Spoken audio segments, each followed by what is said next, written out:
And good morning once again, and welcome to the other side of midnight, our nightly foray into that hazy, kind of not so certain world between dusk and dawn, where things that, in daylight, you might not think at night, or between the dusk and the dawn times, are quite as far out as you thought when the sun was up. We've got several interesting things to do tonight. I want to catch you up on a couple of news stories we've been covering the last couple of nights. And then we'll get to our guests. We have two guests tonight in sequence, and we have something really remarkable to talk about. The only problem I have, and I'm going to have to do this on the air, is the two key images that were supposed to be posted on the Other Side of Midnight website have not yet been posted. And I'm not quite certain why, because there's been a steady stream going from here to the engineering section of the ship all afternoon and evening. So I'm hoping that by basically saying this on the air, magically, the crew of gremlins down in engineering will get it together and we will actually have images to look at and talk about. Because it's kind of hard to do radio with pictures without pictures. So in the meantime, let me hit a couple of things here. We have added, Rich Rowland, who is our webmaster, has added at the top of Other Side of Midnight, which is the technical URL name for the website, because The Other Side, as I said, was taken by Sidney Sheldon a long time ago. Rich has added a contact info line right after the fan art gallery. So if you have submissions, if you have ideas, if you have guest suggestions, if you have art, we're going to be talking about art tonight quite a bit. I mean art, not Art Bell. That's how you contact us, and I will get to see a lot of it, if not most of it or all of it, and then other people will get back to you depending upon what your request is. And sometimes, if I have time, and it's a really interesting email, I'll send you a note myself. All right, that's item number one. Item number two. We tried something last night on this show, which I was warned about by certain people, that I shouldn't try to do. We actually spent 2 hours talking about the Republican debate and talking politics. And the reason that I think we got away from it, or got away with it, because the email has been very positive, is because we came at it from what I hope is a bigger, more comprehensive angle, and we're able to discuss issues that are not even on the radar of mainstream commentators yet, although the really anomalous and dramatic performance of Mr. Trump again and again and again, even though he says things that would put him beyond the pale of any civil discourse in any previous election cycle, there's something going on here where the more far out he gets, the more his support builds. And last night it was very obvious that Fox was doing their level best to destroy him, to get rid of him, to move this annoyance, this nuisance out of the way so they could get on with political life in the United States as usual. And what's really interesting is that he did something on stage last night that I found absolutely stunning and totally in keeping with some of the thoughts that Joe Buckman and Robert Stanley and I discussed last night. Because what Trump did was right there on national television with the highest primary political audience, television audience ever. He basically walked through and demonstrated live like it was a reality show on national television. And, of course, it was seen everywhere in the world. He demonstrated the crucial, fundamental, absolutely overwhelming, and deleterious effect of money in the political system. I mean, he stood there on stage, and someone asked him, I guess he said that he had donated to both parties equally, because obviously you're hedging your bets when you're in that position and you're donating money to candidates. And he then said that he had given money to Hillary Clinton, and I guess it was Megyn Kelly asked, well, what did she do for it? And he said, well, she showed up at my wedding. I said she should be there, and she was there. That's what you get. And then he turned to all the guys on stage and he said, and you guys have had an awful lot of money. And there were some people who held up their hands and said, oh, I haven't, but I would take some. And what you saw there in less than 30 seconds was a stunning, shattering cross-section, a CAT scan, of the fundamental, horrible issues at the base of the American political system. Because what Trump demonstrated, and everybody agreed, and it was stunning to see these candidates running for president actually holding out their hands and asking him for checks live on national television, bearing what is ultimately driving our political system into, as Arthur Clarke used to say, the great primeval sea. It was such a demonstration of what we had discussed on yesterday morning's show, which was this effect on consciousness of the physics, the changing physics, which is making people, public people, political people, basically blurt out truths that in previous years, previous cycles, previous generations, no one would ever talk about in public. And last night was a stunning example of what's wrong and why, in my assessment, Trump is kind of bulletproof, because he represents this white knight who is bearing the dirty secrets that everybody knows are going on, the corruption of the political system in America, and he's basically saying there's nothing better than a converted criminal, an offender, to lead you out of the wilderness and show you how to correct this awful system where I could get what I paid for. I mean, it's beyond belief, both for the mainstream pundits, and frankly, I find it pretty amazing myself. And this is why last night I suggested, and I did get some, contrary email to my suggestion that we send Trump some images of what's out in the solar system and simply ask him, can you look into NASA? I mean, worst case scenario, nothing will happen. Best case scenario, he brings it up in one of these future debates or in a campaign stop, or he says, I got the damnedest things from some people, and I called NASA, and they won't tell me anything. They just tell me I'm just seeing things. If he were to handle it in any way as part of this effort to blow up the mainstream, to basically derail the broken system and throw all the, jackstraws up in the air, it might flush something out of the system. Who knows? Because it's so far out of the mainstream radar that it might actually appeal to a guy who is obviously walking to a different drummer. And on that note, I want to talk about, let me go see on the other side of midnight if we have images yet, because it's really important that we have these images up there. Otherwise, I won't be able to talk about what it is I want to talk about. So I'll tell you what, instead of leading off with that, I do this behind the scenes.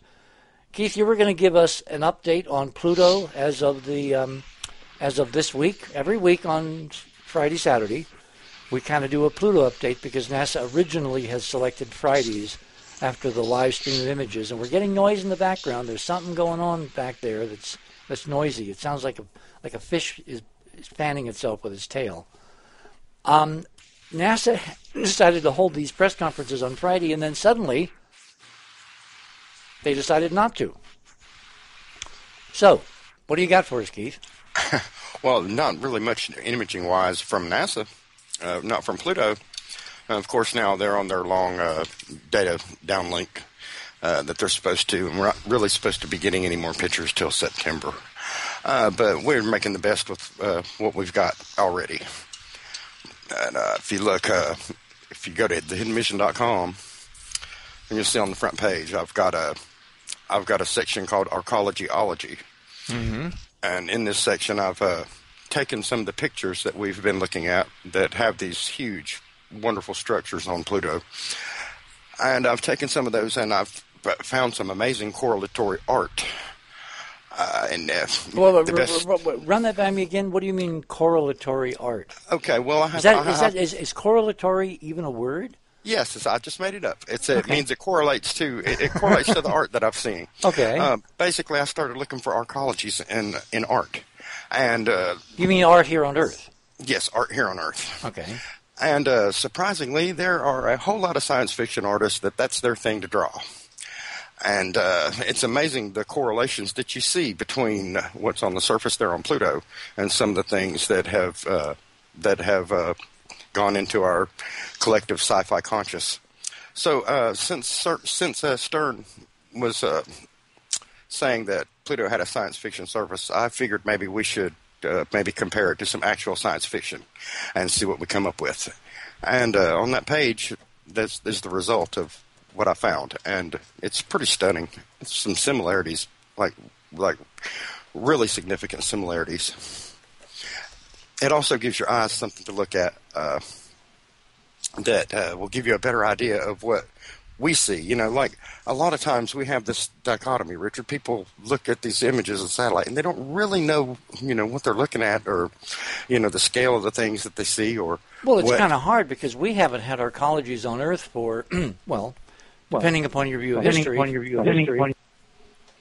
I think I'm getting a few. Okay, go ahead, Keith. Mm-hmm. But yeah, we haven't. You know, the arcologies we have here on Earth.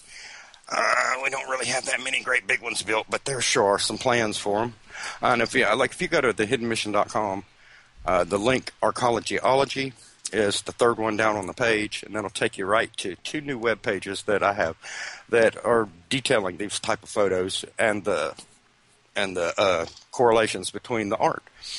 And just 2 pages of it, and I've gone into a pretty good bit of detail, and I've taken all the crops that we had on like Pluto's Boneyard page that we've, you know, gone over on the show a couple times, and I've taken those and, you know, done a little bit better enhancements of them, and I've taken crops from art and put it beside them, so you can actually, you know, get both artists' views of arcology and our view of what arcology should look like on Pluto. They're side by side. Now, where did you find this art? I put arcologies into Bing and culled through the results that I found until I found stuff that looked like what I was seeing on the planet. Well, it really wasn't hard. I mean, it's right there. That's pretty impressive. Some of the artists, I mean, and I've got a couple, if you look on there, a couple of the pictures that are on there are from Steve Berg. And he's really famous, and I really wish we could get a hold of him and talk to him, because this man really gets it. About the third or fourth picture down on the first page, he has detailed the inside of an arcology that has been destroyed. Mm-hmm. And he describes it in his that's own... right. You did show me some of these before. Yes. Oh, yeah, incredibly interesting.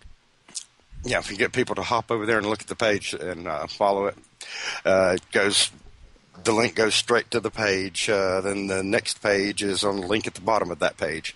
And if you look through those, that'll give people a lot better idea of why we say those are arcologies. Okay. Now, how are you estimating scale compared to the stuff here on Earth? How am I estimating scale? But, well, you know, there's no scale on those drawings of what those are. But you would expect that a citywide arcology, you know, you got to remember what an arcology is. That's a totally self-contained city, containing an entire ecosystem that the population that lives within could thrive off of, you know. And I mean, that includes air regeneration, power, food, waste disposal, habitat, recreation, and, you know, humans have to do things. Sentient beings have to do things with their lives. So, I mean, anyway, an arcology. Well, yeah, I mean, we're talking cities. We're talking. So it would be huge. That would be 20. That would be, you know, I would say, you know, give me an estimate. I would say, you know, a good one would be, you know, 15, 20 square miles. And how many million people? Oh gosh, could be as many as 10. 10 million. Mm-hmm. So we're talking Tokyo, what, 1.5? Yes, exactly. As a matter of fact, Tokyo's got all kind of plans to build arcologies. Some of their stuff was really interesting. See, that's what I think is the big problem. It's in terms of imagination. It's just the scale of this stuff is so big that it literally is mind-boggling in a bad way to too many people, and they just can't imagine that any technology could build something on this scale, certainly artificial. Well, you know, sci-fi has a way of opening people's eyes to possibilities like that, and this art on around these arcologies really does. It was just amazing to me how close the items that I was seeing in art and the items I was seeing in satellite images was getting. I mean, it's really amazing, including the big arcologies that we have at the lower part of the Hilary Montes image. Yes, I just find that so incredibly ironic. Yeah, those huge ones. Well, artist named after Hillary. Now it's not Hillary Clinton; it's Hillary. Sir Edmund Hillary. Yes, Sir Edmund Hillary. Yeah, but it's just so kind of weird. We would call that a hyperdimensional resonance. Mm-hmm. But anyway, there's one that really is similar to that. I put the picture right under it, under an enhanced version of it. It's these really jaw-dropping discoveries. I want to stress to people that these little pictures that we've got. There's a reason why they gave us those pictures, because there's stuff there they won't see. It's up to us to do it. They're not going to look at it and say, "Hey, look, there's a great big arcology." They're going to say, "Oh, look, it's an 11,000 foot tall ice mountain." Well, that's what they're saying. Without any proof at all, it's ice at all. Well, not only don't they have any proof that it's ice, but the mechanics of forcing huge mega-mile boulders, solid ice mountains that are, 20, 30, 50 miles across and 5 or 6 miles high, how do you force them up out of the mantle and keep their cohesion? How do they stay together as geometrically shaped structures? That's what's so bizarre to me. Well, this arcology thing is really getting into our culture. It's in our games. Some of the artwork that's on those pages comes from SimCity. There's some that's in there from a game called Shadowrun. I mean, this is in our common culture. These are games that me and millions of others have played. We've seen these structures. I just wanted to put those together with the satellite images to kind of give people a better idea of what we're looking at. If you can imagine some of these, destroyed, sitting there for eons, decaying under their own chemical processes. Yep. That's what we're looking at. Well, at this point, let me segue to my second guest of the morning, Andrew Curry, who actually was the foundation that I built this concept for this morning show on. Because what Andrew was one of the vast and increasingly vast Other Side of Midnight listening audience. Art called me up the other night, and he said, "I can't believe it. All those people staying up in the middle of the night listening to you." So, yeah, there's a lot of folks out there, and the odds are that some of those folks will be really talented. And one of those talented folks, named Andrew Curry, sent me an email and sent me an attachment, which turned out to be a really cute sketch of me doing this show using Larry King's mic. And so we put it up on the site. And then a couple of days later, another Curry submission came in, and this was the most amazing image, a surface image, of one of these vast, mega, ruined arcologies, as part of the conversation we've been having on the show for the last couple of weeks that I had seen. So I wanted to put that in the fan gallery, which Rich Rowland nicely created, the fan art gallery. And then, Andrew and I have been kind of sending emails back and forth, and we've been talking about various stuff. And then a day or so ago, he sent me an email on Alan Bean, who was the lunar module pilot on Apollo 12, along with Pete Conrad. He landed on the moon over in the Ocean of Storms, Oceanus Procellarum, in 1969. It was November of 69. I was watching very closely because I was there at CBS, doing our special events coverage. And I remember thinking that of all the missions, the Apollo 12 mission was really unusual for several reasons. One is the mission commander, Pete Conrad, was an incredible kidder. And the other was that the lunar module pilot was an actual accomplished artist.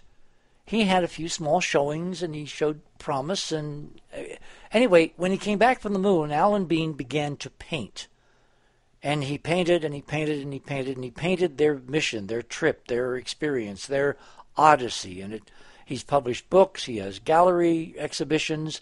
His artwork is connected here on the other side of Midnight website, if you go down to the very bottom of Arthur's page, I think we have the link to Alan Bean's website. And if we don't, we will get it up there because it was also sent over. There's been a bit of confusion this afternoon. We will fix it. Without further ado, let me bring Andrew into the conversation because it turns out that Andrew is a professional graphics designer and illustrator. He works for television and the movies, doing storyboards and story art and story projections. He's got a couple of interesting degrees, one of which is in art therapy, which will come in very handy as we analyze tonight and do our own CAT scan of Alan Bean's artwork, astronaut Alan Bean's artwork of the moon. Andrew, welcome to the program. Thank you very much. Good morning, Richard, and good morning, Keith. Good morning, and you sound really good on your phone. Well, we had tried, folks. There's nothing in this milieu which is really hidden. So, in the interest of full disclosure, we tried to set up Skype, and he doesn't have quite the right headphones mic combination. So, I think the phone will be much better quality, and I don't want anyone to miss a word of what you were saying. Now, let me ask you this question. First of all, Keith, meet Andrew. Andrew, meet Keith. Hello. Hi, Andrew. How you doing? I'm really well, thank you. Hey, I like your picture. I like your picture. I like your art. Great stuff. Well, I wanted to talk to you about some stuff about that. So that's why you're here. Without further ado, Andrew Curry is going to now say something about what Keith and I have been talking about. Yeah, it was the other night. I'm one of those people that who is not getting enough sleep at night. Uh-oh. And it has been fabulous. Archives. That's why the archives exist. And I have that too, which I listen to the next day as well. So just to catch the things that I didn't get the night before or the morning before the morning. But anyhow, it was one evening when Keith, you, and Richard, and I can't remember the other guest. It's the fellow from England who did Bob Harrison. That's right. Robert Harrison. Yeah, I think he was involved in that conversation, and you guys were discussing these incredible features on Pluto. And Richard, I've been following your work for a few years now, and I've read your books and listened to your interviews and read your papers on the Enterprise mission, and I'm impressed. I think that you are onto something, and your work really correlates with a lot of other people that I'm also investigating and studying. But to come back to what I heard that night was you guys were talking about the imagery that NASA has given us from the flyby, and I saw the sort of large image of what these sort of ice mountains look like, and I kind of zoomed in and I looked a little bit on the Enterprise mission page, and I just started to imagine, based on what you guys were saying, I just started to doodle and sketch as you were speaking. And it kind of grew. I started with one thing, which, Richard, I think I sent to you, and you were saying, well, the scale wasn't quite there, and then I pulled back. Because, I'm used to that as a storyboard artist, because that's primarily what I do. I have to do a lot of revisions and stuff because, whatever the story needs to be told often needs revisions. And in commercial advertising, which I do a lot of, it's the product or the service that the client's very concerned about to get the right kind of message across. Okay, so, let's stop for just a second. Yeah. For everybody needs to follow along, because radio with pictures means you got to do some work at the computer or your smart device. You got to go to the right link. So go to othersideofmidnight.com, othersideofmidnight.com. Click on Andrew Curry on the top under Tonight's Show on the main page. That will take you to Andrew's page. And then if you scroll down just a little bit, you'll see a couple of pictures. On the left is the sketch he did of me. On the right, the arcology. When you click on these images, all these images, they will come up full resolution, so you can really see the details. So if you click on the arcology image, Andrew, that is just stunning. That's what it really will look like if we get images with this resolution. Well, and this was my intent, is I am so tired of looking at these blurry, faraway images when we're promised something so much sharper. And I just got fed up, and I said, I'm going to draw something here. I'm going to do something. And it's a call to all of us to do this, to reimagine or imagine the possibilities that are out there. And I think that in that way we might be able to put more pressure on, whoever we need to, hopefully NASA, to start to let some of this out. And that's kind of my premise and why I did what I did, and that's why I sent it off to you. Well, I want to tell everybody in the audience, and you guys, Keith and Andrew and Scotty, who's listening down in engineering, we've had an approach, a very interesting oblique approach from, and I have to be very fuzzy about this because I don't want to disturb any of the negotiations, but we've had an official approach from, how should I say this, from the New Horizons team. And we may be having a discussion on this show as early as next week from someone who will represent the team and whom we can bounce some of these ideas and some of the analysis of these images off of directly. One of the hardest parts, Keith, and you know this from your own experience, has been to get NASA people to sit down and simply look. That's right. And with this tendril, this opening of hailing frequencies in a very oblique way, I'm reading this as a possible, should we ban nuclear weapons in Iran? In other words, the other guys are wanting to negotiate something with people that they would normally not be caught dead walking on the other side of the street from. And I find that politically, at this moment in time, really interesting. Now, let me go back and check and see whether we've got the images we wanted to talk about tonight up and running. What we're going to do is put them way down at the bottom of Andrew's page, which is where we've hidden Keith Laney's background. No, they're not quite ready yet. All right, this is like waiting for bread to bake in the oven. Anybody do that? Both my parents were very good cooks, so my dad and my mom would make bread, and they kind of alternate. They'd make it a couple of weeks, and then the other guy would make it a couple of weeks, and we'd all wait for that hot bread to come out of the oven, because with butter, and it was really worth waiting for. Well, these images, which we're going to get posted tonight on the Other Side of Midnight website, they are worth waiting for, because they're going to raise so many questions, and there's going to be such a Twitter on Twitter, particularly if we can get Mr. Trump interested, if we can get him to think of this as another way that he can catch the government not doing what it was being paid to do. Who knows what the angle is? The point is, when you throw jackstraws up in the air, you have no idea what pattern is going to be created when they come down. We don't have the images up yet, so let's stick with arcologies on Pluto. Andrew, did you kind of look at all the mosaic and the stuff that Keith has posted on his website, Arcologyology at hiddenmission.com?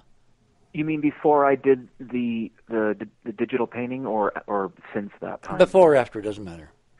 I had a look at it, and it kind of inspired me as well when I saw this science fiction illustrators.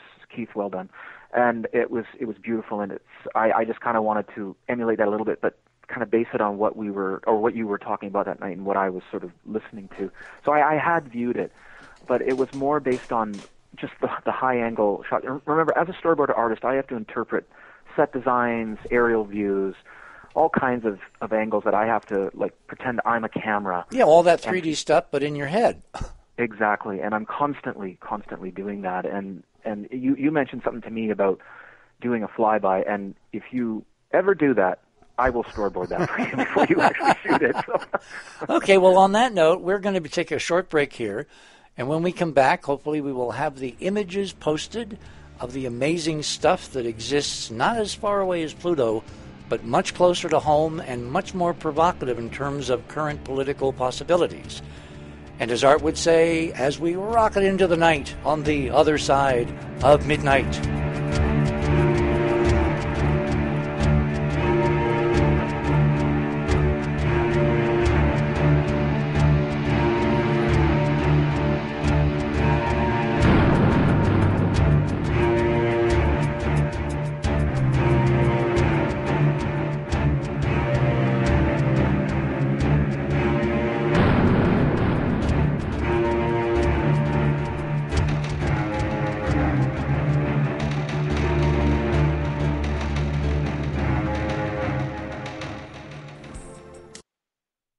we are back. Welcome to the other side of midnight. I'm talking with my two guests, Keith Laney and Andrew Curry. And we have pictures. We've got images. So radio with pictures can go forward.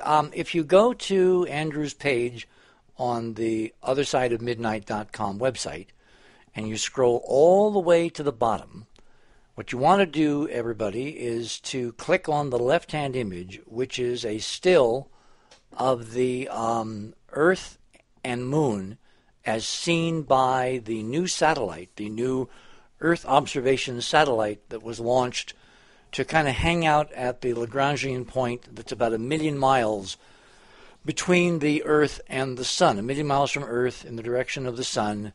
This spacecraft, this automated spacecraft with some very good cameras, is orbiting in a great lazy set of orbits around this mythical point. And it's looking back at the Earth and it's taking lots of pictures. It's taking pictures of the rotation of the Earth.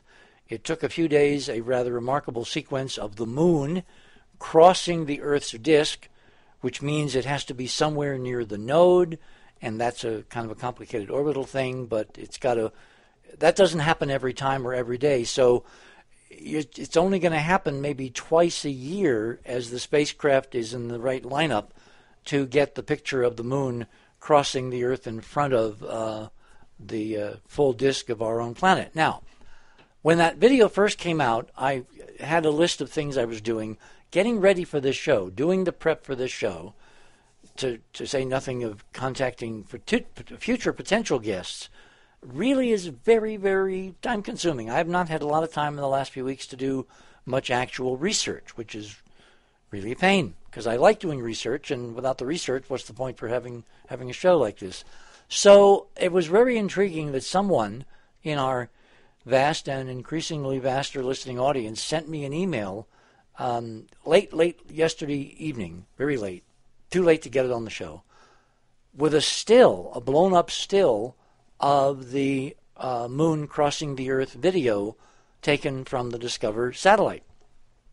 And I popped it into one of the programs that I use, and I blew it up, and I looked at it, and he had said in his email, he said, "You are not going to believe what you're going to see in this picture. It is confirmation of everything you've been telling us for all these years." So I looked at the picture, and I looked closely at the limb. That's the edge of the Moon as it goes completely around the lunar disk. You're looking at the far side of the Moon, by the way. The reason that there's nothing on that disk, that dark brownish disk that looks familiar, is because that's the side we never get to see. It's the side on the opposite side from the side we look at, down on that blue sphere, down on the Earth itself. So we got this unique perspective, and then this gentleman sent me this email, and it was extraordinary. When I looked at the image really closely, it was very obvious, stunningly obvious, that there was something around the Moon that should not be there. And I looked really closely. I took it into some of these programs, did some more imaging work on it, blew it up. So now what I want you to do is I want you to back out of that image, the left-hand image, and I want you to click on the right image at the bottom of Andrew Curry's page on theothersideofmidnight.com. And if you click on that right-hand image, this is now a blow-up of the edge of the Earth, the limb of the Earth, which is about 1 million miles away from the camera. And 250,000 miles closer is the Moon, and that you see the curving edge of the Moon, and that dark grayish-brown mass on the right side of the screen is the Moon, and the greenish-blue on the left-hand side of the screen is the Earth, and the bluish edge of the Earth, that beautiful band, that uniform band at the very edge, that is the Earth's atmosphere, as seen by the Discover cameras 1 million miles away. Now, if you look just a little bit to the right at the edge of the Moon, the limb of the Moon, you'll see there is an equally weird and bright and luminous line following the curve of the Moon, and it gets really bright and bluish and reddish as it crosses that bright cloud that's about 250,000 miles behind it, as seen from the Discover spacecraft cameras. All that stuff hugging the limb of the Moon should not be there. It is absolutely impossible by all the laws of physics as we know.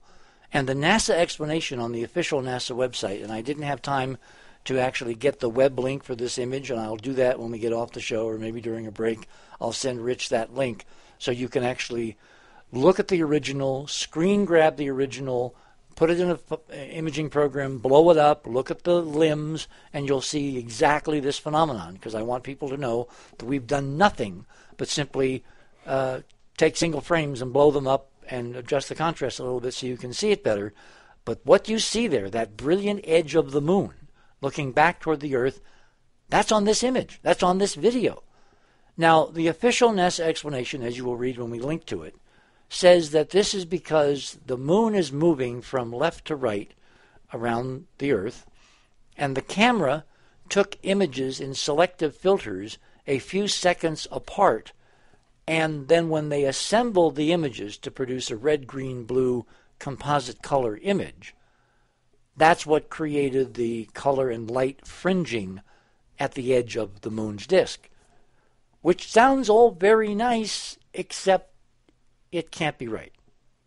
For one thing, if you look back at the other image, if you actually click on that other image, and then you take it into your own computer and you work with it, if you look at the lunar poles, which are just about at right angles to the up and down position of the image. In other words, if you look at the Earth, and you can see there's Baja and the southwest is on Earth just above the moon.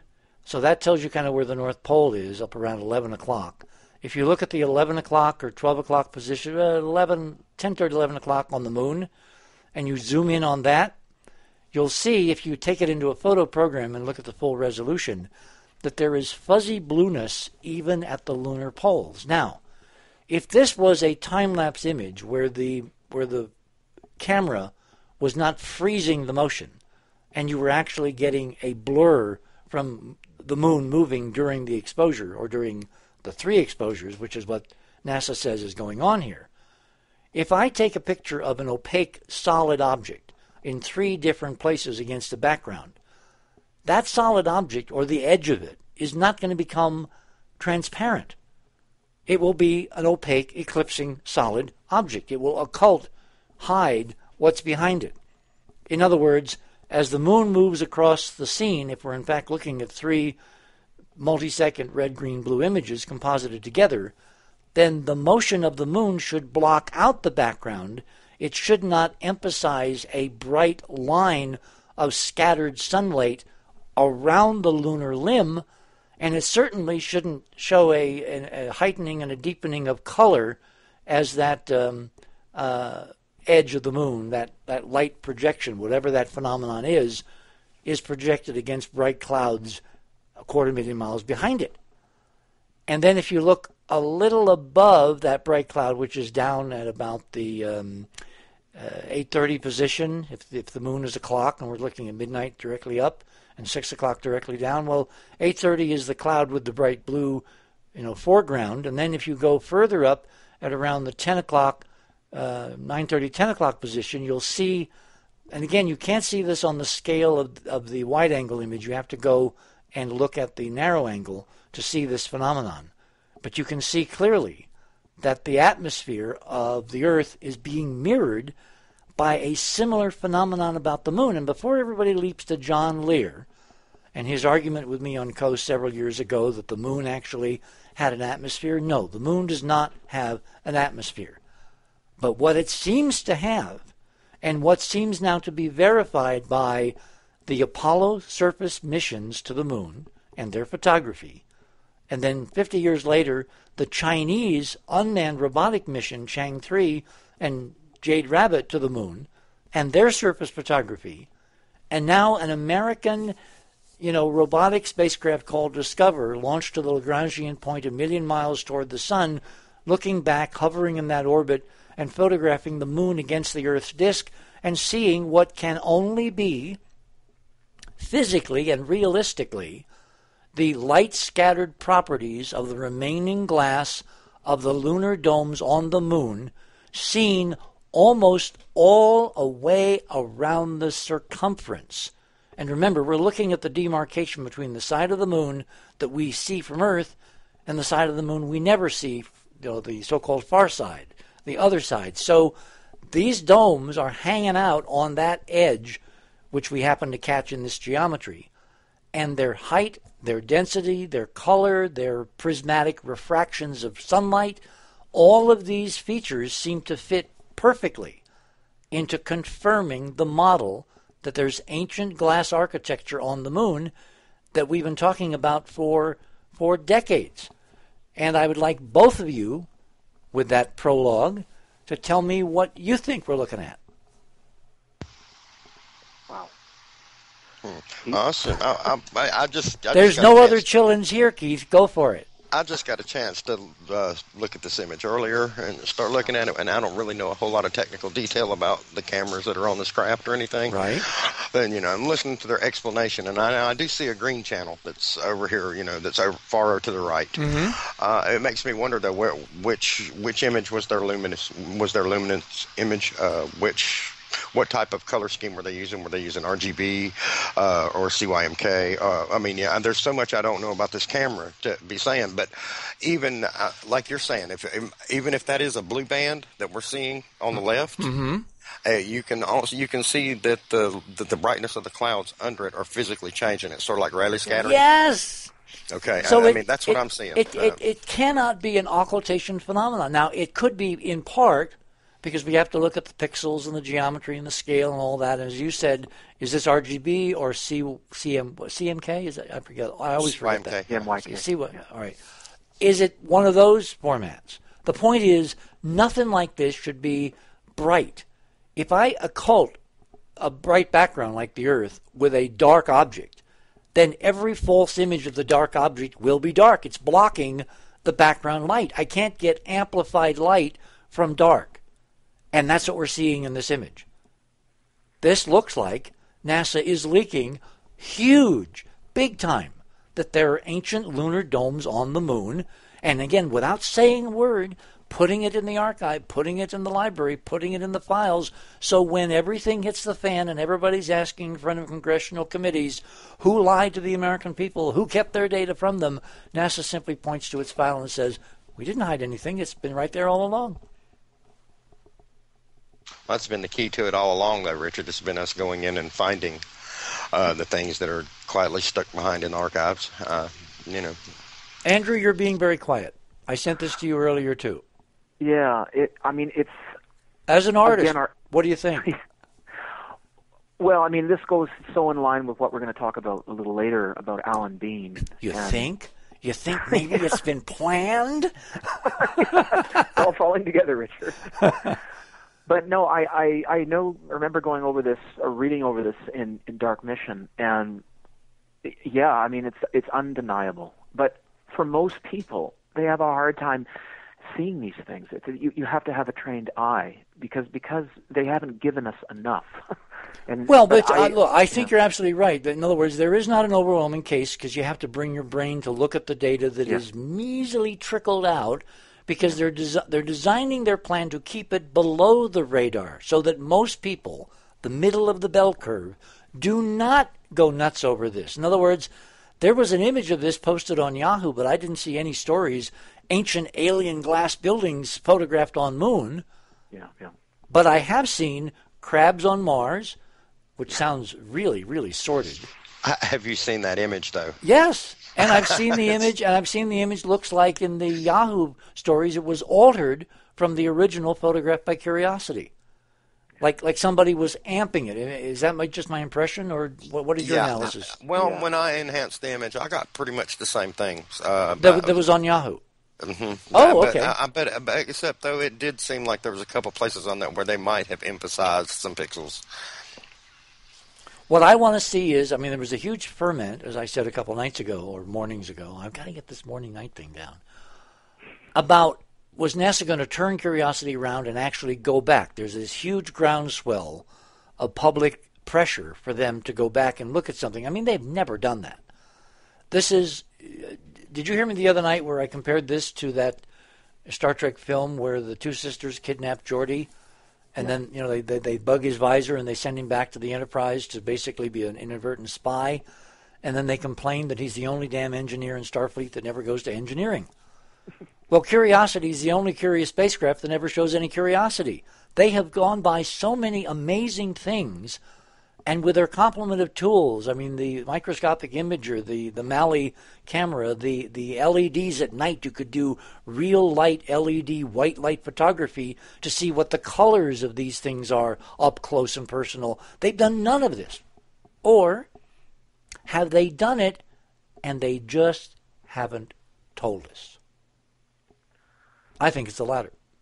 I think that you talk about hidden missions, Keith. This whole damn thing is a hidden mission. Mm-hmm. Their real mission is to investigate ancient structures and ruins and machinery and broken junk, kitsch from ancient Martians lying all over Gale Crater. And their public mission is, we're looking at rocks and geology, and we're trying to follow the water, and we're trying to find organics. That's been the same thing since, from Apollo onwards. It's been the same thing. So how do you explain, Keith, Andrew, jump in, this picture? This is a smoking gun. Yeah. And their explanation is so lame. And to put it out there in print, remember, anything on the web lives forever.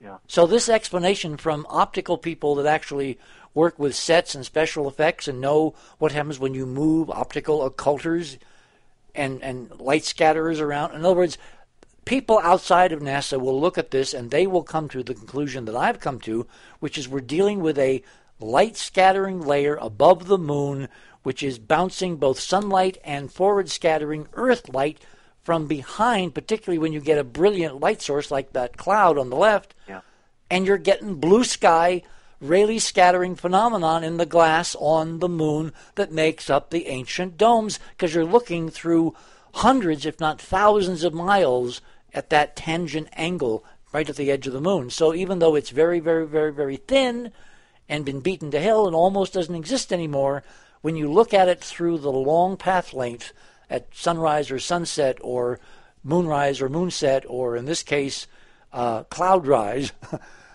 what you see is the combined optical path that makes it bright enough to really stand out.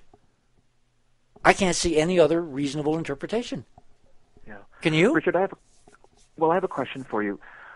When they release this kind of data, do you think that they are aware of themselves, that they're going this close into the pixels to see these properties, or do you think that they know it's there, they know it's kind of obscured, but they're aware that some people who are curious, unlike our machine on Mars, to go in and start looking at these things? Like, I mean, are they aware of what they're revealing?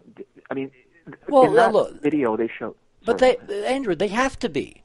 I mean, look, an average listener, I hate to say Anthony's an average listener, but and let me call his email up here because I want to give him proper credit for flagging this.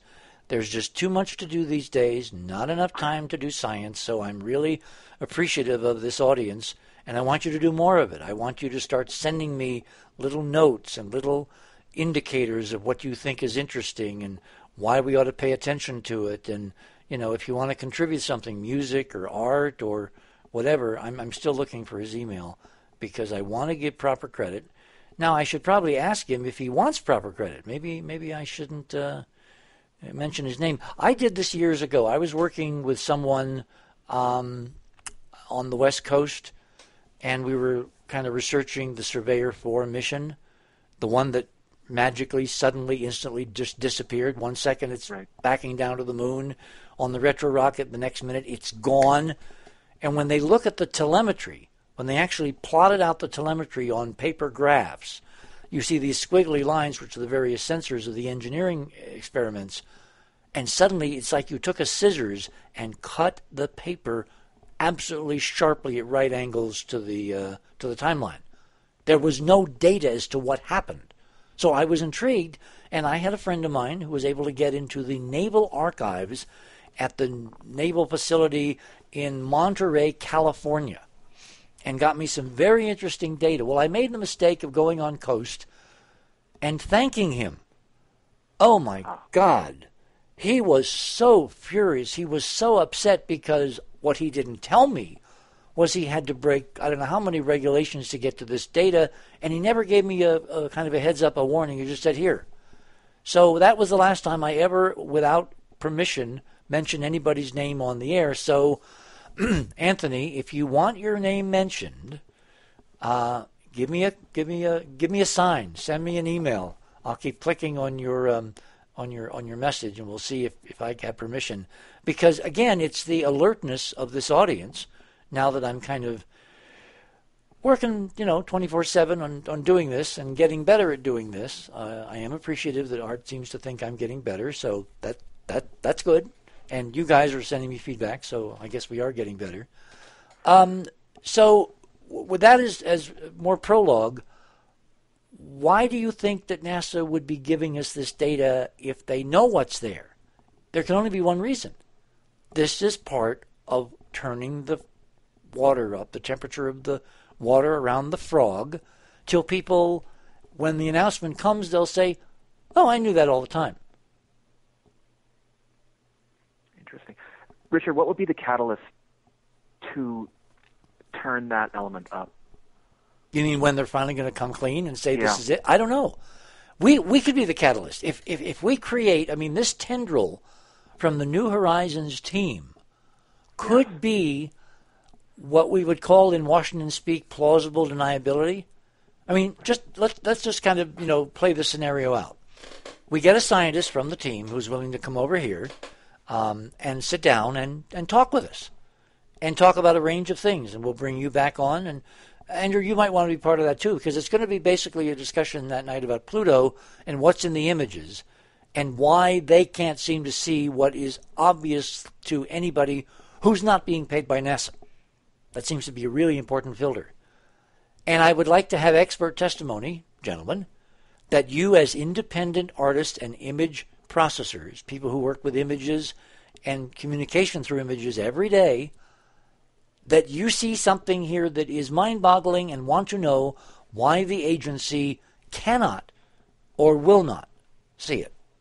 And we'll see. I don't want to give the game away, but this seems to be a pretty interesting exploratory mission on their part, and I'm willing to play if the system is honest, if they really want to talk about real data and evidentiary procedures, and not about spurious issues that have nothing to do with what's really out there, then I'm definitely game. So we will see where this goes, but we could have a very interesting opportunity in the next few days to actually get some answers.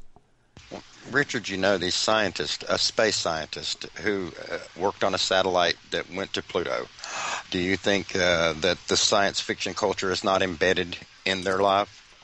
I would think it has to be, because why else are they naming all the damn features on Pluto and Charon after science fiction? And they see they see this. Look at the pictures that they released to us, and the best quality pictures we got are the ones that have all these arcologies in them. The rest of them are pretty eaten up. Mm-hmm. And we know how slow this craft downlinks data. We know, we've been watching it on DSN, very slow. Mm-hmm. To have used up that much of its time to get those images are not low quality. Those Hilary Montes and Norgay Montes images are not low quality. They're pretty good quality. Yeah, we were told, we were told, Keith, that all those early images would be hopelessly compressed because of time, and then we would get the really good stuff over the next 16 months.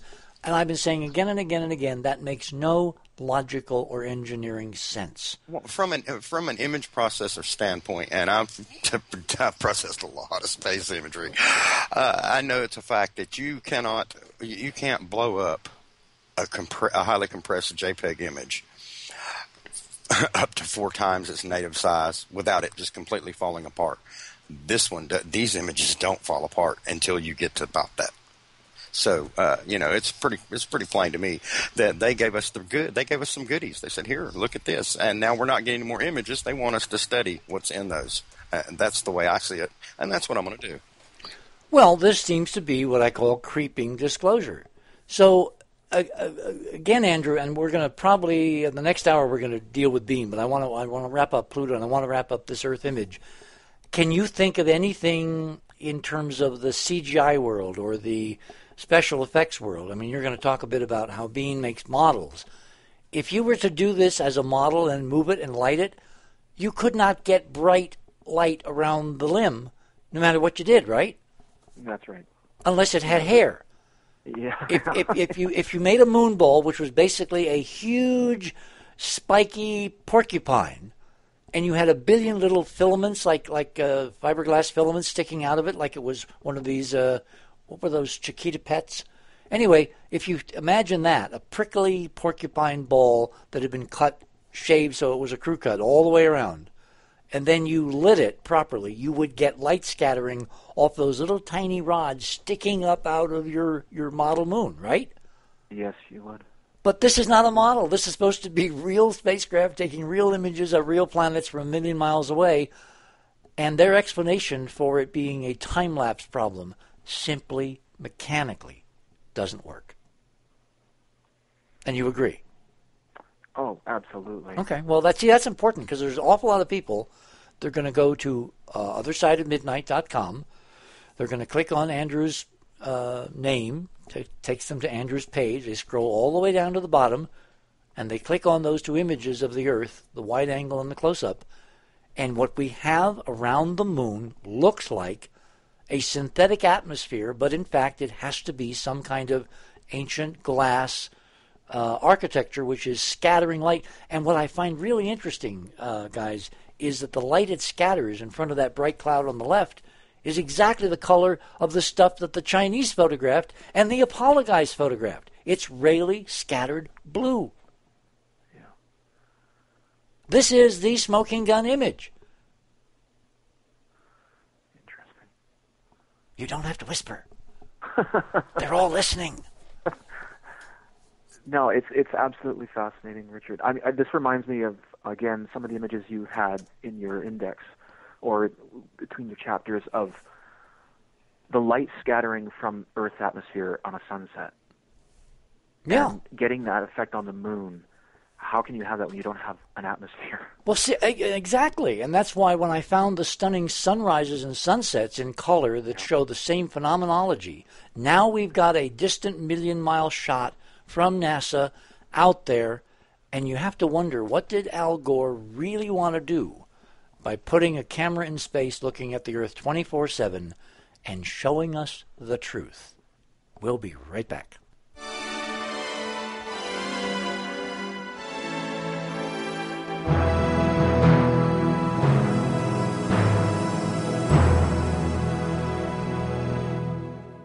And we are back. Gentlemen, I think we want to go now to our own moon, and I want to bring Andrew to the fore of the conversation. Keith, if you want to stick around, I'd really appreciate, because I think you're going to be interested in what Andrew has kind of come to realize about this astronaut artist who has left us so many interesting clues. Yes? Sure will. Alan Bean's been a subject of interest of mine for a long time. Yes, it's fascinating. So, Andrew, take us away. We want to go to your page, right? Yes. Okay, let me do that. Let me find it here. Othersideofmidnight.com. Click on Andrew Curry at the top. That will take you to his page. And then at the bottom of your page, your page, very down toward the about middle way down the page, you find a series of images that we posted tonight in preparation for discussing this very interesting individual. Yeah, and can I give you a little bit of backstory of how this came about for me? Oh, absolutely. Okay, so I picked up on this again in your and Mike's book, Dark Mission. And again, I think I mentioned to you in an email that, I'm not totally astute on all the math, but when it comes to the visuals, when it comes to especially an artist who was an astronaut, it really, piqued my interest and got me going. And I went to Alan Bean's website. So fast forward, as you would say, to a few days ago, and you had a caller call in who was kind of arguing with you about the authenticity of some release of data from certain agencies, And that was when I sort of said to you, I really wish I had called in and sort of gave you some of this information, because it was so pertinent to what, again, about this idea of the glass structure. So I think the caller was contesting that. Well, if you're raising the gain, you're just finding artifacts on the imagery. Mm-hmm. Well, this is an example of a man, of an artist, of a technical guy who's absolutely focused and meticulous on his training. I mean, the man was a gymnast and a diver. I mean, you got to be precise to be doing that kind of activity as a young man when he was, and then as a test pilot and then as an astronaut. And what we see is a big change in his artistic style. He began as a landscape painter, still life, just all the things that artists would do.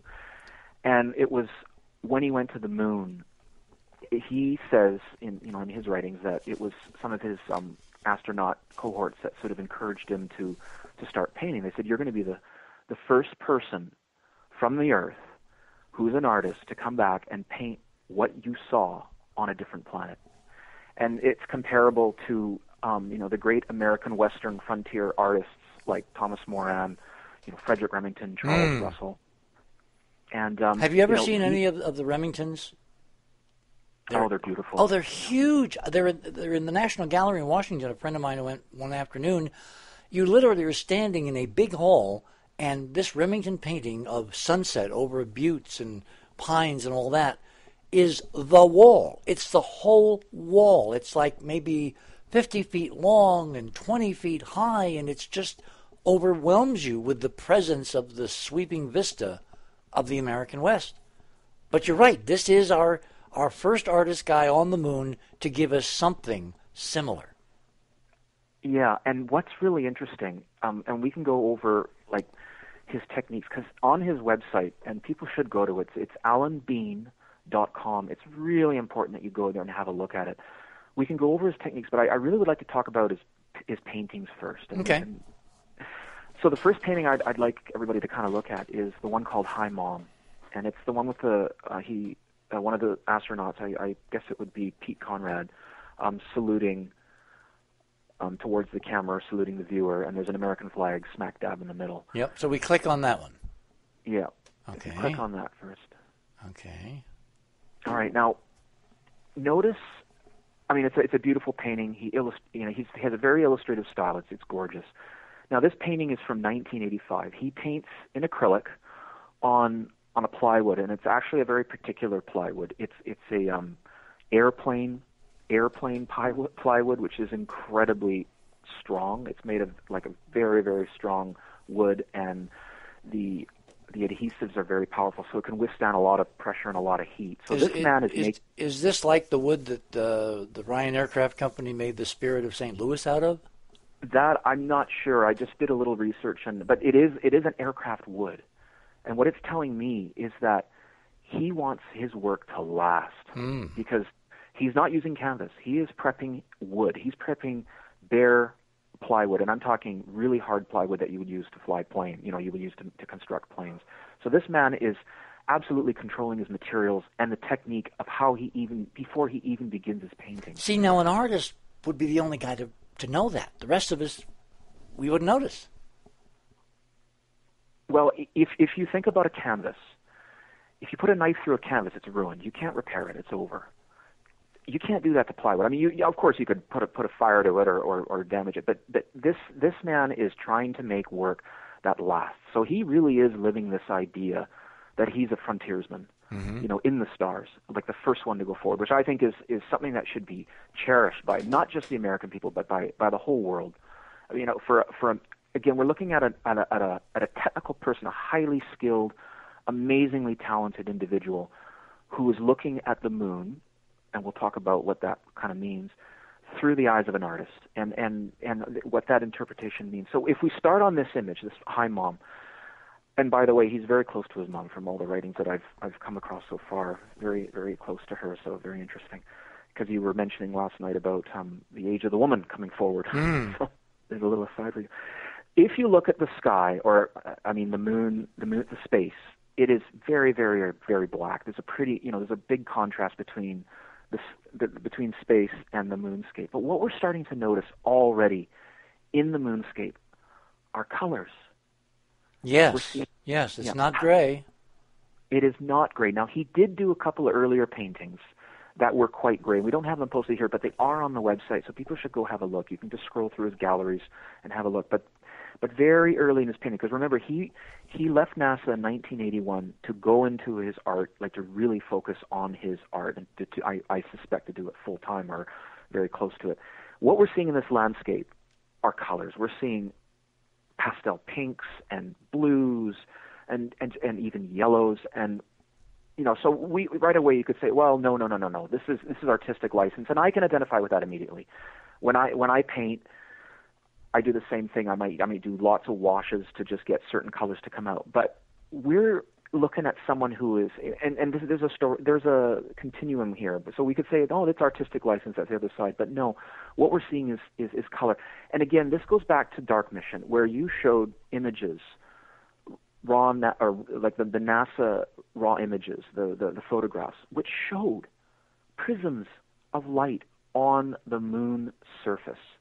And your interpretation, you and Mike Barrett, what you interpreted is that there are glass structures above, and as the sun shines through the glass, it is creating scattering light, just like we saw just before the break on the moon, now scattering all over the surface. And this could be artistic license, or it could be someone remembering in his deep unconscious what the moon really looked like, and it was colorful. See, this is where we really get into some of the things that Widener was talking about with Art the other night, where he's claiming that none of the Apollo missions that we know actually landed on the moon, that men landed on the moon, but the Apollo missions were faked and all the photography was faked, et cetera, et cetera, et cetera.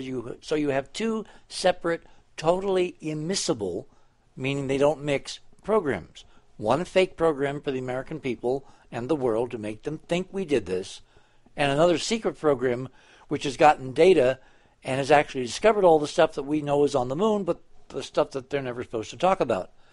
What I found so interesting when we had our first conversation on Bean a couple of days ago is that you have a background in art therapy, meaning you can look at an artist's work and somehow crawl inside his mind to get to the deeper levels of the psychology that could be producing what we're seeing in the painting. And we've never had the opportunity until this morning to bring that level of expertise to the mind and artwork of an astronaut who, A, claimed he'd walked on the moon, and B, from my amateur perspective, if not your expert perspective, the paintings not only show that he did walk on the moon, but they also show this incredible internal conflict between the moon that he's supposed to be talking about and the moon he really wants to show us. That's right. Now, we could also argue that just like Remington and Charles Russell and the fellows we were speaking, the artists we were talking about, they're depicting a certain genre and they're repeating it over and over again. And like I said, Alan obviously was an artist and painted in a lot of different genres, before he sort of hooked onto this moon thing. But I tend to agree with you, and there's a lot of signals. I mean, we have to be careful not to therapize him because I'm not in session with him. I'm not. I mean, well, we only have his artwork to go by. That's right. But you looked at it the same way I did, which, it's going along, and then there seems to be a break point where it explodes in a whole other level of reveal that's all in the metaphor and the symbolism and in the colors and all that. But his descriptions don't match. In other words, he's not telling you why he's doing what he's doing. He's just doing it. Well, he does tell you a little bit, and that's where I should probably talk about his technique. So the next picture we should go to is Surveyor 3, I presume. Yeah, so that's the one above Mom. Yeah. Okay. So it's the two of them looking. Click on that, the two astronauts at Surveyor 3. Yeah. And I should also mention that this was the first Apollo flight, and the only one, I believe, that the astronauts were actually able to find another spacecraft on the moon's surface. Yeah, and another piece of hardware we'd sent earlier. Yes. Yeah, very interesting. Well, the So idea this was is- to go and see what would have happened if almost 3 years of exposure to a vacuum. And remember that if you look on your painting or his painting, to the left of the left astronaut, there's this kind of tall cylindrical thing on the spacecraft underneath the panels sticking up above the horizon. That cylindrical thing is the TV camera that they snipped off and brought home for analysis. And they found that living organisms, microbes, had been living from the Earth, imported to the moon from the Earth in that camera for 3 years in a total vacuum with zero water, zero energy, zero input, zero food, nothing. And they were still alive. Wow. Life is very, very tenuous. So, continue. Yeah, to continue. So what we're starting to see here is, again, a black, well, this is where the change begins, and this is from 1994. So now we're moving into the 90s. We couldn't post all the pictures that I wanted. Richard told me, Andrew, we can't do them all. So this is why. Well, that's why people can go to Alan's website, and once Yeah. you give them the kind of outline of what to look for, they'll be able to see them on his own website. Yeah. So throughout the 80s, again, he's starting in earnest in 1981, moving through to 1990. You'll see high contrast with the space vacuum to the moon landscape, but you'll notice the colors. Not always, but a lot of the times in the landscape, these sort of pastel-y colors. And again, you could say, no, that's artistic license. That's his prerogative as an artist. But again, when we sort of build the story, we can start to see that there might be something else going on. So, and we begin to see it here. So we look at the I want to call it sky, but we look at the moon. It's a sky. Void. Yeah, okay, the sky. Just doesn't have any air in it, that's all. Yeah, exactly. So what do we notice? We see a tinge of color. Am I? Yeah. On the screen, if you tilt your computer, laptop, and my laptop changes angle, you can clearly see there's deep dark blue, and it's not a uniform monochrome. It's a vibrant, swirling, almost looks like an artistic impression of what the ether would look like. You know, the vacuum of space. If you could see the stuff going on at the quantum level. In other words, it's a dynamic space above the horizon, not static black space a la NASA. Right. And we could also, from here, go, well, that's the evolution of an artist. He's moving into the 90s now. And we can look at a painter like Van Gogh and see Starry Night and all the beautiful paintings and the agitation in the sky and say, again, artistic license, he's developing. So we could say that. But let's move on now to the next one, which is number 3. I call it number 3. It's from 1999. It's called A New Frontier. And that is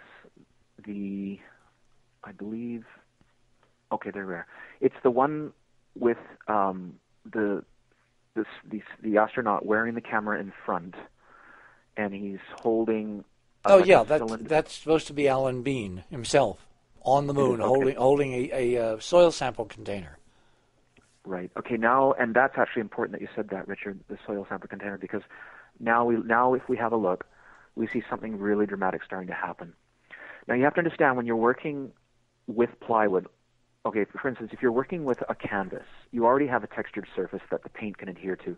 And it seems that Alan works almost exclusively in acrylic, which is like a water-based paint. It's a polymer, so it's like a plastic when it dries, but it's fabulous. Is it runny or gooey?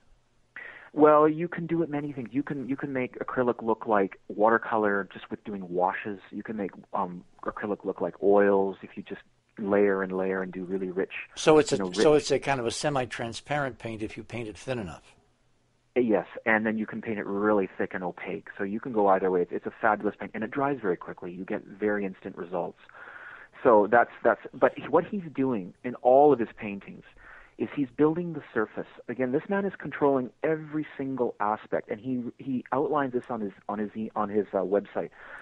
He is taking like a modeling paste or a gesso of some sort. I think he's using a modeling paste of some kind, and he is literally laying down a bed of texture on his plywood surfaces at first, and he has to, because if it's going to adhere to the picture, the paint has to have something to hold on to. Mm-hmm. Now listen to this. What he uses to make the textures, and we see this now in the 90s, is he uses, and we'll come up to this, he uses the soul of a moon boot, a NASA moon boot. He uses, now if you look at what he's holding in the cylinder in his hand, he uses tiny little metal, casings that are bits and pieces of the soil sample, what would you call them, rods that they would pound into the ground like 2 meters down to get soil samples. So you can see that in this painting. There's circles. Yeah, they were called core samples. Yeah, exactly. And then also, the thing you're describing is the core tube. Okay. That's what you pound into the ground to get the core sample. Right. Because it's hollow. It's basically a long cylinder, hollow, and it fills up with stuff inside. That's right. Then he also uses a hammer that he would use on the moon to chip away at rocks and take rock samples to bring back to Earth. So you might ask, well, why is he using these tools? Why not just use like a palette knife, you know? Well, it's because what he is trying to do, or this is what he says, is that he's trying to bring an authenticity to his paintings, something unique that no one would have. So he's creating artistic tools out of the hardware he actually used on the moon? Exactly.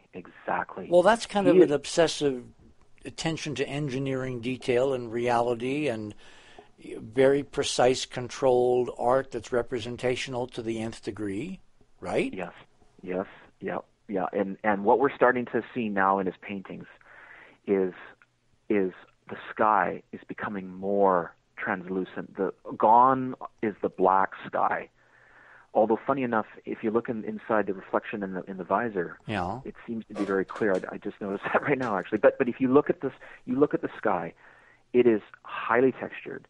It is rectilinear. It has striations. It has circles. I mean, there is something going on beyond just, like an artistic license here. And I say that because... Well, hang on. This is really amazing because on the one hand, you're telling me that he sets up his artwork with engineering precision. Yes. Down to and including using actual lunar tools they used on Apollo 12 to do parts of the art, like the geometry or the, imprints, textures, whatever.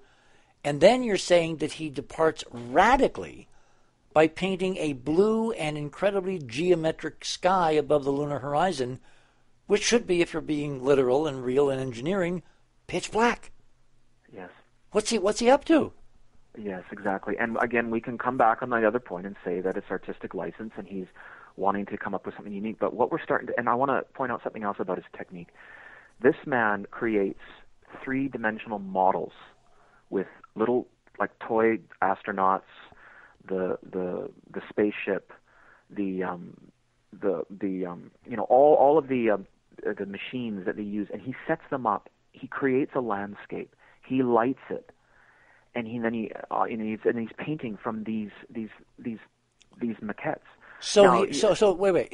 There are images of this. There wasn't enough room to put them on our site, but you can go to alanbean.com, right? Yeah, exactly. And you can find these models, these like movie set models in miniature that are infinitely detailed, including decals on the spacesuits and little tanks and little cameras, and then he makes his painting after he makes the actual painstaking 3D model? Yes. Amazing. Yes. Yeah, and what we're going to start to see, and we're starting to see it in that piece, is that, and this is the thing that struck me, is that he is going to this meticulous detail. I mean, he is spending a lot of time to and what he says is that he goes to the old NASA photographs, and he says, I want to get all the rocks and the craters in the right place. So again, he's trying to achieve an authenticity. He's trying to achieve a perfection. He's trying to achieve a connection, reestablishing it. There's something going on here because it's to me it's too obsessive. And one thing I noticed about his work is that there's a lot of talk in his writing about how he preps, how he plans, but there's very little discussion about how he paints. And for instance, in art therapy, it's what if I'm in session with a client, it is one of the first things you observe is what kind of materials does a person take, and then how do they use those materials. So if someone takes a pencil and a ruler, you can make a few deductions about that. I mean, everybody's a little different, but it speaks of control. It speaks of precision and control. And if that person over time starts to sort of let go and maybe move into sculpture and clay, which is muddy and it's in the hands, or it's painting, which you can slap around, then you start to see a corresponding release of emotion as well. It's a very interesting, because at the end of our therapy session, there's a time to discuss what the artwork is. And what's interesting, I mean, just as a small aside, art therapy is beautiful because it's one of the expressive therapies. It's born out of psychotherapy, but it is like having a third person in the room. So there's the art therapist who creates a safe space. There's the client, and then there's this third person in the room that we can talk about. Now, we can't do that. I mean, we're doing it by proxy a little bit here with Alan Bean's painting, so it's a little bit unfair. But this is all we have. Well, in defense of the program, Alan Bean is a public person. Yes. He is a public astronaut. He was sent to the moon at the cost of $20 billion to get the materials so he could paint and show the rest of us what's there. And I think it's totally fair, given that NASA's not telling us the truth. If we had an artist, maybe perchance the artist can find out how to tell us the truth. Yes. And that's the interesting part, and that's what we're going to come to. But I want people to notice, I want us to notice something. If you go to his website again and look at the models that he creates, there is such detail and such time taken. And now he's mussing up his paintings. He's obscuring all that planning. He is all that beautiful planning that he's done. He's now with these washes of acrylic, and that's what the beautiful thing about acrylic is that you can go opaque, like in this painting where you see the landscape and you see the astronaut with thick, rich colors, and then he waits for that to dry, and then he puts these washes, which are now bringing out the textures in the sky. And what we're seeing in the sky... But not just in the sky. Look at the colors on the camera. Look at the colors on his suit. It's not a monochrome. It's not a white suit on a gray background. It's multiple pastels, which you would get on a moon illuminated by overlapping refraction beams from shattered glass domes. Exactly. Now, I want to move to what I call number 4. This one is called Fun is Where You Can Find It. Again, it's acrylic on airplane plywood. I don't know which one is that. I think it's at the very bottom. I think it's the bottom left one. Is that it? Yes, there it is. Yeah. And this is from, oh, I'm sorry. Yeah, no, this is fine. We can do this. Yeah, this is from 2007. So now we're moving into the 2000s. This is the one with the lunar module, the 2 astronauts, and the gold antenna. Yeah, and he's throwing, and Alan Bean is imagining himself. Well, he actually did this. He threw the foil up into the air, and this is actually, Richard, this is really interesting because in his website, and people can look at this in the category that says like paintings for sale. There are little stories behind each painting, and this one's interesting because. And these are the little asides that tell you that this must be real. I mean, for those people that don't believe this actually happened, because he talks about, I'm going to quote this, he says, "Pete, I'm going to see how far I can throw this piece of foil." And then he says, Pete called back and said, "Wait a minute, I want to watch." Now, unless somebody is, I don't know how you would come up with that minutia of detail without having actually done it or experienced it, because he loved... Yeah, exactly. Yeah. I mean, how do you do this? How do you create this incredible compendium of work if you're not somehow recalling at some level an experience that you actually had? Yes. Which means Alan Bean had to have walked on the moon. Jay, you're wrong. Continue. Well, right, I've asked Jay to be on the show. I wanted him on this morning to kind of continue the conversation. And then you and I had that cool conversation. So I thought, okay, because he was exhausted and he kind of begged off till next week, we'll do this first. We'll lay the foundation, as the lawyers love to say, about a guy who obviously is talented, is trying to communicate at multiple levels, and his artistic wildest imaginings just kind of happen to match the objective data that we've now got, including the astonishing images from the Discover satellite of the Earth-Moon system from 1 million miles away. Exactly. Now, Richard, can I go into this now, or do we... No, go. We have about, how much... Do you want to wait until after the break? I'm wondering, because it's kind of critical now. Okay, then, all right. Keith's been very silent. Keith, what do you think? Yeah. Oh, Keith, Keith tends to fall asleep, so I need to keep nudging him with this long feather I've got sticking through the lines. So, Keith, join us again and tell us what you think. Oh, actually, I'm just sitting here fascinated. It's good hearing an artist's perspective of another artist's work like that, because I'd looked at those and thought much the same thing. That he's trying to show us something with these, and that art has it's been a fixture of everybody's space experience. Everybody's looked at those pictures before, but not in that light, maybe. And I appreciate that being shown to us. That's really amazing. Well, the thing that Andrew has pointed out, and I'll pick this up on the other side of the bottom of the hour, but what he pointed out to me this afternoon is this dichotomy between this almost obsessive engineering that goes into the context for these paintings. And then when he gets to the painting part, he replicates all of that. It's like a super camera photographed the geometry, the placement, the shadows, the lighting, the depths of the craters, the way they scatter light and all that. And then, as Andrew says, he goes nuts and does what you would think artistically would destroy the painting, but he adds that other dimension, which is what we have found on the data itself. Pretty amazing. We shall be back at the bottom of the hour as soon as we take a short break. This is The Other Side of Midnight, and you are on till the wee hours.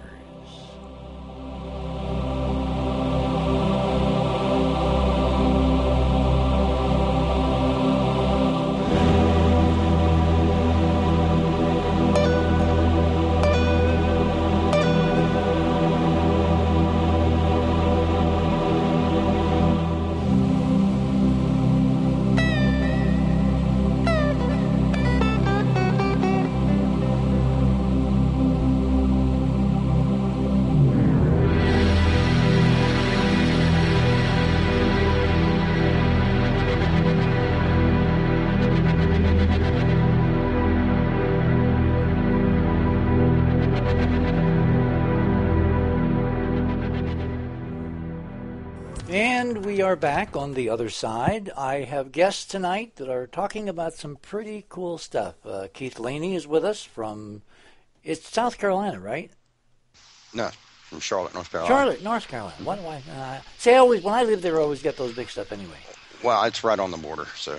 And then from the wilds of Canada, artist Andrew Curry has joined us, and we were in the middle of analyzing Alan Bean's painting. We got to this one called Fun is Wherever You Can Find It.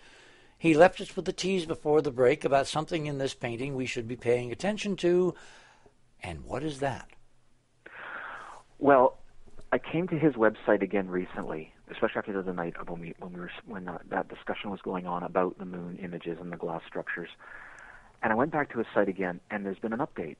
And what he is now doing, what's happening, and again, people should go to his website, alanbean.com, and what he's starting to do, it's a recent thing that's happening, is he's adding what he calls magic to his artwork. What?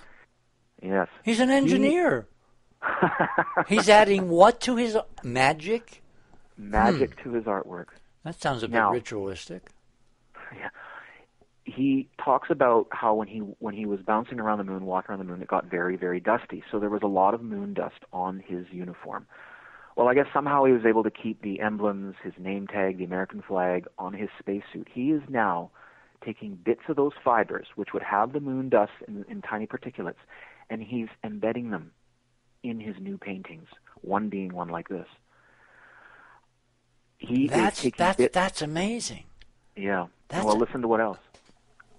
Sorry, Richard. He's taking bits of the gold foil from the Apollo 12 command module used to cover the side hatch of the ship and the sides of the ship. He's taken bits of that and he puts that into these paintings. Huh. They must be incredibly expensive. They go to his website and have a look at the prices. How much? How much? Come on. Well, some of them are a few $100,000, and this man is obviously doing very well, and they're beautiful. I mean, he does beautiful work, and I think more than anything, though, it's a historical thing. He is a pivot point in art history. I mean, in terms of Western art history, this man has a place, and whether you like his aesthetic or not, he is due his accord. There's no doubt about it. But if his aesthetic is designed to be a subliminal message of what he can't tell us, then there's a double level here at least. Yeah, there is. And Richard, the third thing that he puts into these paintings, his more recent paintings, are particulates from the heat shields of the command module that were charred after re-entry into the Earth's atmosphere. So these are now the new things. Again, this early planning, he's now in bed. It's almost like, I know this sounds a bit morbid, but if you had a I don't know, like a pet, and you had its ashes, and you incorporated that into your painting of a pet. Yeah, no, you're absolutely right. It's very strange. I mean, I'm thinking of the analytical aspects. If you were to spend a few $100,000 and buy one of the paintings where he has sprinkled moon dust in the paint, you could analyze the moon dust separately, independently of NASA, because the FBI has actually arrested people for having uncontrolled lunar samples. And we've actually found out now that some of the lunar samples that were given to heads of state by President Nixon after the initial lunar landings, they turn out to be fake. The one I think that was given to the Netherlands turned out to be a piece of fossilized wood.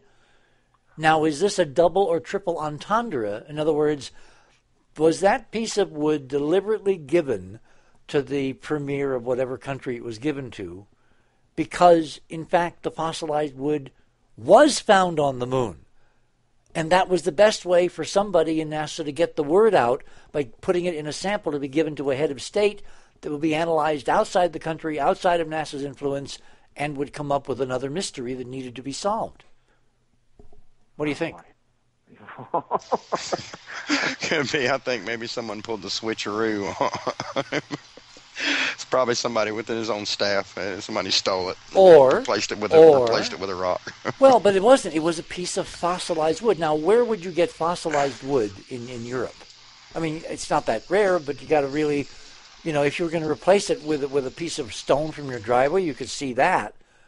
But if it was replaced by something equally interesting, which tells me that maybe the interesting replacement was not done in the Netherlands. It was done in Houston as part of if we get some real samples that we brought back out, at some point maybe this damn cover-up will get broken. Yeah. See, we found a similar pattern in some of the films. Somebody encoded, literally, guys, between the sprocket frames on the 16-millimeter surface films and the orbital films, there is stunning additional information that someone went to the extraordinary expense and time to encode in these films, because in those days you couldn't make a copy on a CD. You had to have a dark room, you had to have lab chemicals, you had to have reel-to-reels, you had to have projectors, you had to have an infrastructure to create home movies. And what they did is they put this interesting data in between the frames of the motion pictures captured in orbit and on the surface. So there had to have been a planning by some dissidents in the agency 50 years ago for when we could discuss this with technology that can allow me to connect someone in British Columbia, someone in North Carolina, and a website that is living and breathing and hovering and humming in the central regions of Arizona tonight. Continue with this painting.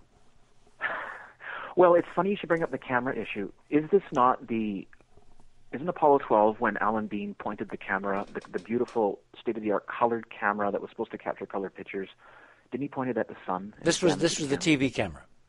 Yeah. This was not the Hasselblad. Remember, each astronaut, if you look on their chests on this painting, right. Fun is anywhere, wherever you can find it, you'll see the two Hasselblad cameras. That's where they were positioned. And they had film. They had Ektachrome, special Ektachrome developed by this secret lab that I know about at the behest of Charlie Wyckoff. And they took thousands of pictures, which were then composited as perfect artistic renditions back in the photo lab in Houston. Yeah. But the electronic camera, the TV camera that being aimed at the sun, the question, of course, is, again, did he do it by accident or was it subliminal programming? Because if the astronauts have actually been affected in terms of not being able to relay consciously their experience, what what do we know in terms of subliminal commands or suggestions or instructions for their actual missions were they given? And was being given a subliminal suggestion, when you get outside, point that damn thing at the sun, and that way we can do whatever you want to do with nobody looking over your shoulders. Because if you look, one more thing, if you look at the 16 millimeter motion picture from this mission, there's stunning evidence of the glass ruins in a stair-step geometry above the horizon on the film version of the recording that was taken on the lunar module before. I'm not sure, not the lunar module. On their chest cameras and on the DAC camera up in the windows of the lunar module, and then they had a little DAC camera that they had on their sample basket that they trundled around to pick up rocks. So we've got lunar data which says that they in fact saw exactly what Bean is telling us, but telling us slant. Yeah. And we can really see it in this painting. Again, fun is wherever you can find it. Now the boot prints are becoming so prominent and so clear. And again, you mean the ones covering the whole painting? Yes, and there is now like straight parallel lines in the sky. I mean, I understand they're in the moon too, and again, it's a texture, it's a technique, but once again, we're seeing a tighter correlation to the imagery that you pointed out in Dark Mission, to these glass structures that must have been shimmering above them. And see, as an artist, and I've done art, I've actually painted back when I was in the museum in Springfield. There is an actual exhibit of art that I constructed, including a painting of the first surveyor landing on the moon that I painted after I was in New York, and was kind of picked up by NBC for that night to help them with the lunar landing coverage in June 2nd, 1966. So I know what it's like to create lunar landscapes just like this. I know the techniques, I know the brushstrokes, I know stippling, I know. Why would you take the most salient feature, Andrew, of a vision of the moon, which is that pitch black, ultra deep sky, and the contrast with the vivid landscape, and why would you make basically a mess out of it? Yeah. If you're trying to recreate the actual experience of being the fourth guy to walk on the moon. And this is our evolution. If we think back to the early paintings, if you now go back to, if you scroll back to all the paintings in the body of all the body of work, you can see that progression from the black sky, still colorful landscape, gradually, consistently starting to become more washy. There's color in the sky now, and now we're seeing full-blown, again going back to this image, a full-blown skyscape with full texture. And we're talking, if we think about this, man, everything is deliberate. Everything has a reason. And again, I know we can come back to, well, it's a technique, isn't it? Yes, but that's the magic. That's the magic of what this guy's doing. He is like Emily Dickinson. He's telling all the truth, but telling it slant. In other words, you can interpret it this way, you can interpret it that way. For those that understand, it's crystal clear. He's depicting ancient glass domes on the moon. But for those who don't get that, they get it as an artistic rendering, and the security issues, the whole question of national security, the national security state, of Brookings, of we can't tell them because they can't handle it, and good God, the information would blow us away and make us obsolete and completely, reduce society to a bunch of, begging scientists looking for crumbs from ancient archives. That is all contained in this art at multiple different levels, and as with any good art, you can read it at all these different levels simultaneously, and they're all true simultaneously. Yes, exactly. I wanted to point out that what baffles me, and we'll move to the last image in a minute, is why would you go to all this planning, all this model making, just in the end to, like you say, literally wash it out or mud it out or screw it up. Yeah, exactly. And again, we could say, well, no, this is an artistic progression. He is now moving to potentially more like what he began with, actually, with his abstract paintings, and there's some examples of that on his website. he could be moving in that direction. But what I'm seeing is an agitation. I'm seeing someone who is not satisfied with that pretty picture anymore, and he is mucking it up for a very specific reason. And we can speculate about the reason. Yeah. Go ahead. Well, this comes to the whole issue about feelings, and what we talked about in terms of all the astronauts that walked on the moon to a T just can't get a hold of the feelings of being there. And on Alan Bean's website and in his writings, he constantly talks about the feeling of being there and sharing what I saw and what I felt and sharing that with the viewing public. I want to share what I felt. Well, I read the word feelings, but I don't, and I see a lot of technique, a lot of prep technique, but I'm not hearing the emotional attachment. I'm hearing a lot of descriptions, a lot of descriptors. I'm not hearing emotional language. So it's like he's vamping to cover the feelings he knows should be there. He's trying to create synthetically the environment to express those feelings. But when you open the door, they're not there. Yeah. But they're in the painting. So it comes out through his kinesthetic memory in his art. Yeah. And it's really important, that word you just used right now is kinesthetic, because everything he's using is tactile. Everything that he is trying to connect with these he's trying to reconnect with the moon is what he's trying to do, and what he saw there. And with the tools that he's using, a boot, the soul. Think of that word, soul. The soul of boot, which is where you're placing your feet down. You know, we often talk about in art therapy, like for instance, if you have a child who does a drawing or a painting of a tree, and the tree has very little roots at the bottom, or it's even floating above the surface. Well, there could, again, and we can't make hard and fast assertions about everybody's art, because they may interpret it a different way, and that's the other part of it. But there are patterns that come out in people's work, just like there are archetypes. Joseph Campbell, come on, there are archetypes. Yeah, exactly, and someone who paints with very little root system is saying something about their emotional life and about how they're feeling about themselves, and that they're not grounded. Exactly. What we're reading what we're seeing when we're reading Alan Bean's descriptions, like his stories or his message to his viewers, is we're reading a surface narrative. We're reading what we consciously control. What we're seeing is something completely different. We're seeing something that's stunning, especially when we again, side by side, compare his paintings beside the NASA photos and the things that you've brought out in Dark. You and Mike Barra brought out in Dark Mission. And with that, I'd like to move to the last painting, which is way, way up high over pad 39A, which is a vista of the Earth. Mm-hmm. That's the last one at the bottom of the right, just above Keith. Yeah. And, I mean, once again... This is called way, way up high over pad 39A. Yeah. Now, when I look at this, I think I'm looking through glass. You are. Yeah, I mean, to me, it's obvious what he's trying to do. Again, given the Discover satellite image from 1,000 miles away, confirming that if you were looking at Earthrise on the moon, you'd be looking through glass, and quite a lot of it.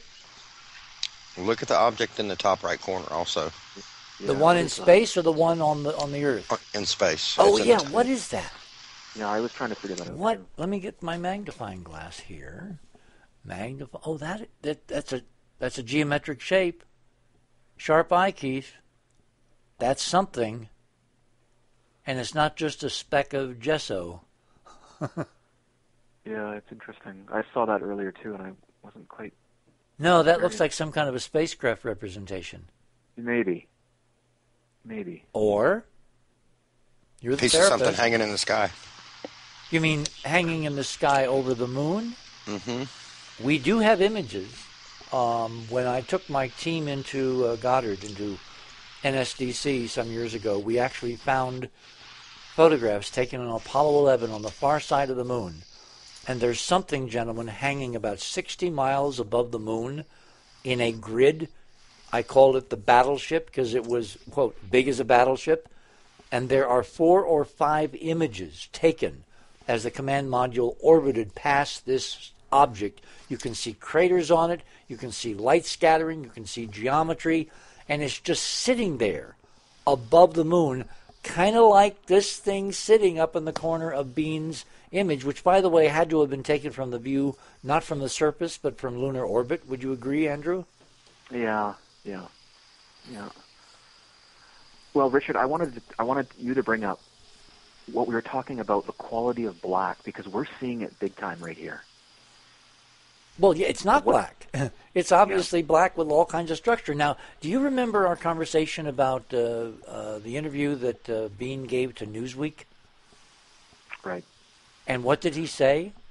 How did he describe the lunar sky standing on the surface?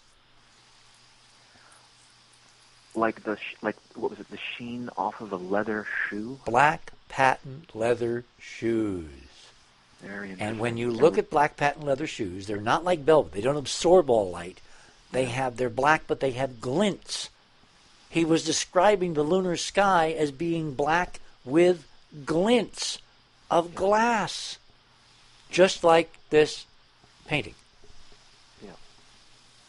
Keith?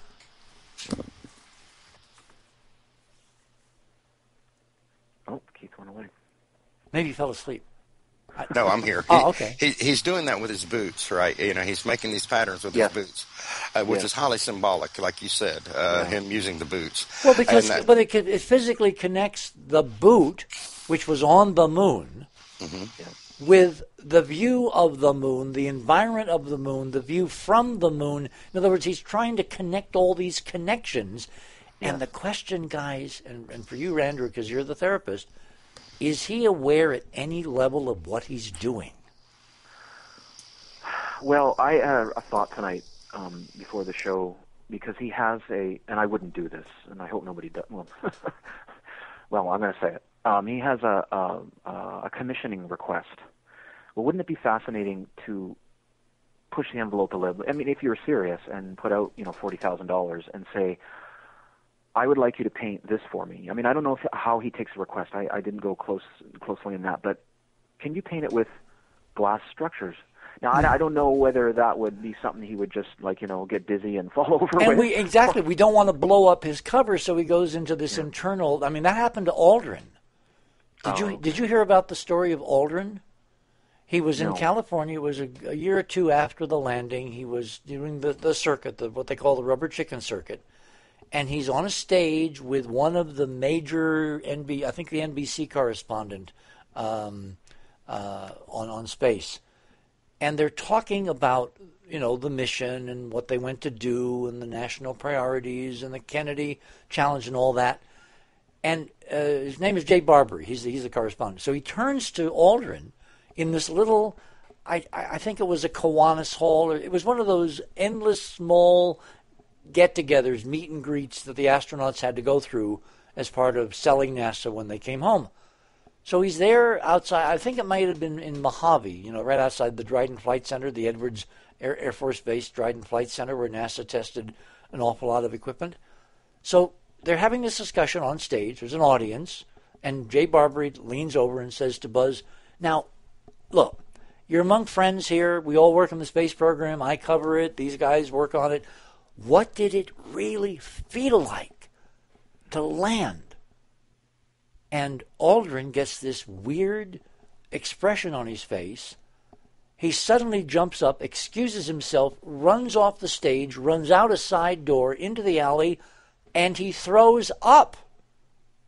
And this is all in his book. And his wife, his first wife, comes out, obviously very concerned and solicitous.